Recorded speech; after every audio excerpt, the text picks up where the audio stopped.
Hello friends, welcome to Rosh study. इस topic of discussion में हम डिस्कस करने वाले हैं अबाउट वाटर रिसोर्सेज।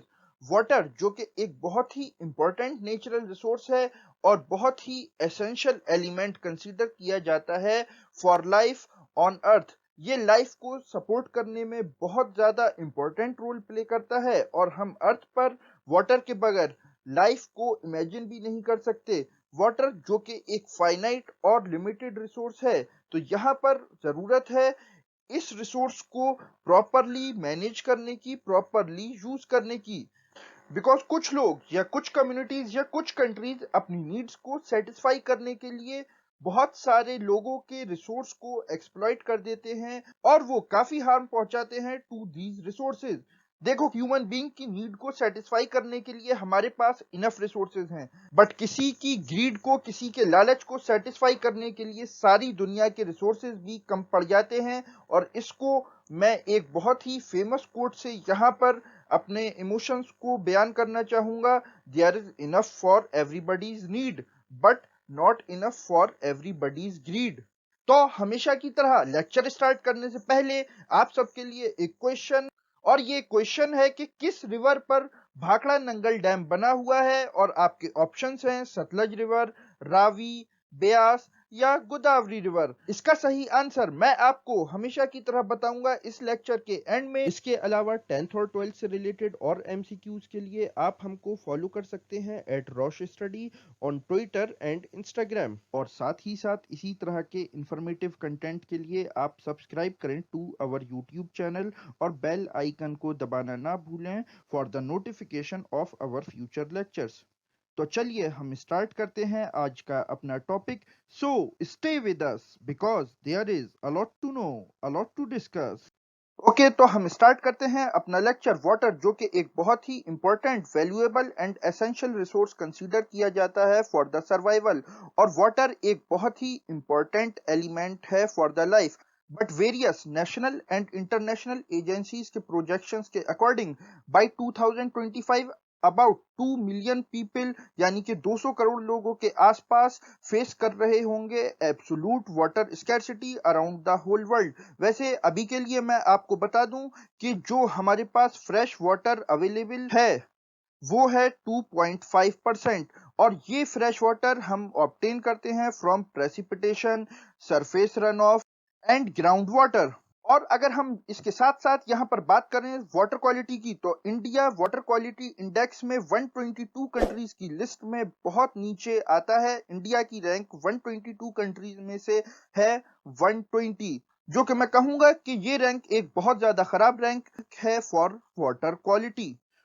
और इस वाटर क्वालिटी की वजह से हमें फेस करनी पड़ रही है वाटर स्कैर्सिटी। इंडिया को देखो तो इंडिया कंसीडर किया जाता है as the land of rivers, और इंडिया में बहुत सारे इंपॉर्टेंट और बड़े रिवर्स बह रहे हैं such as Ganga, Yamuna, Krishna, Kaveri, Godavari, Sutlej, Beas, Ravi and a lot of various rivers. तो इसके बाद भी हम फेस कर रहे हैं extreme risk of water scarcity. तो डेफिनेटली इसके पीछे कुछ और रीजंस भी रोल प्ले कर रहे हैं, और वो रीजंस हैं improper management and complete ignorance of water resources. और मैं अगर पार्टिकुलरली बात करूं तो स्कैर्सिटी ऑफ वाटर के पीछे जो रीजंस या जो कॉजेज मेन रोल प्ले कर रहे हैं वो है वाटर का exploitation in domestic use, in industrial use due to chemical fertilisers. Chemical की वजह से भी बहुत सारा पानी पीने के लायक नहीं रहता, कंज्यूमेबल नहीं रहता। या फिर अगर हम नेचुरल कॉजेज की बात करें तो जैसे कि ड्रॉट। बट यहाँ पर यह बात भी अंडरलाइन किए जाने लायक रही कि ड्रॉट और फ्लड्स ये बाई प्रोडक्ट्स हैं ह्यूमन एक्टिविटीज का। जो ह्यूमन एक्टिविटीज इंसान कर रहा है in the name of development, वो एनवायरमेंट को, नेचर को काफी ज्यादा नुकसान पहुंचा रही हैं, काफी ज्यादा एक्सप्लॉइट कर रही हैं। बट अगर हम प्रेजेंट में देखें, जहां लॉकडाउन की वजह से काफी नुकसान हुआ, काफी कुछ लोगों को फेस करना पड़ा है, वहां पर इस लॉकडाउन की वजह से नेचर को काफी रिलैक्स मिला है और ओजोन होल जो था वो भी काफी हद तक भर चुका है। बट यहाँ पर हमको इस टाइम बहुत ज्यादा केयर करने की जरूरत है अपने नेचुरल रिसोर्सेज की, और उनको प्रॉपरली मैनेज करने की यहाँ पर बहुत ज़्यादा ज़रूरत है, स्पेशली वाटर रिसोर्सेज को कंजर्व करने की। बिकॉज अगर वाटर रिसोर्सेज हैं तभी हम इंश्योर कर सकते हैं फूड सिक्योरिटी को और लाइवलीहुड प्रोडक्टिव एक्टिविटीज को, और वाटर डिग्रेडेशन को हम प्रिवेंट कर सकते हैं बाय प्रॉपर मैनेजमेंट। तो अगर हम यहाँ पर बात करें वाटर कंजर्वेशन की हिस्ट्री की, तो इंडिया में in ancient time, medieval time and in modern time water को कंजर्व करने के लिए वेरियस टाइप्स की टेक्निक्स डिप्लॉय इंडिया करता रहा है, और हम एंशियंट टाइम से ही सोफिस्टिकेटेड हाइड्रोलिक स्ट्रक्चर्स डेवलप करते रहे हैं, such as dam, reservoirs, lakes, embankments, canals to flourish the irrigation.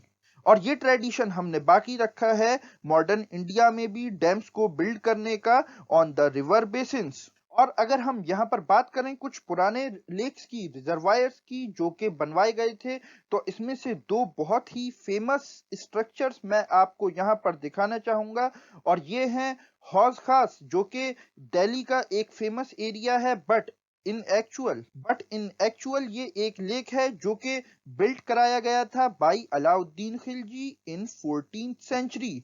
और दूसरा स्ट्रक्चर या रिजर्वायर ये है भोपाल लेक, जो कि बिल्ड कराया गया था इन 11th सेंचुरी बाई राजा भोज। तो ये लेक्चर यहीं खत्म, और मैंने आपसे इस लेक्चर की स्टार्टिंग में क्वेश्चन पूछा था कि किस रिवर पर भाखड़ा नंगल डैम सिचुएटेड है, तो इसका राइट आंसर है सी, ब्यास रिवर।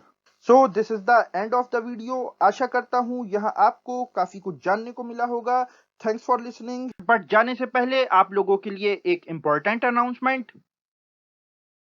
अब आप सीबीएसई 11th इंजीनियरिंग, आर्ट्स और ग्रेजुएशन के एग्जाम्स और एंट्रेंस टेस्ट की प्रिपरेशन घर बैठे और बेटर वे में कर सकते हैं with our free study material. इसके साथ आप डाउनलोड कर सकते हैं वेरियस बोर्ड्स और यूनिवर्सिटीज के syllabus from our website tutorbasket.com। और इसके साथ ट्यूटर बास्केट आपके लिए लाया है यूनिक और premium test series with exciting offers. और इसके साथ रेगुलर अपडेट्स के लिए आप हमको फॉलो कर सकते हैं on various social media platforms such as Twitter, Instagram and Facebook at Rosh study.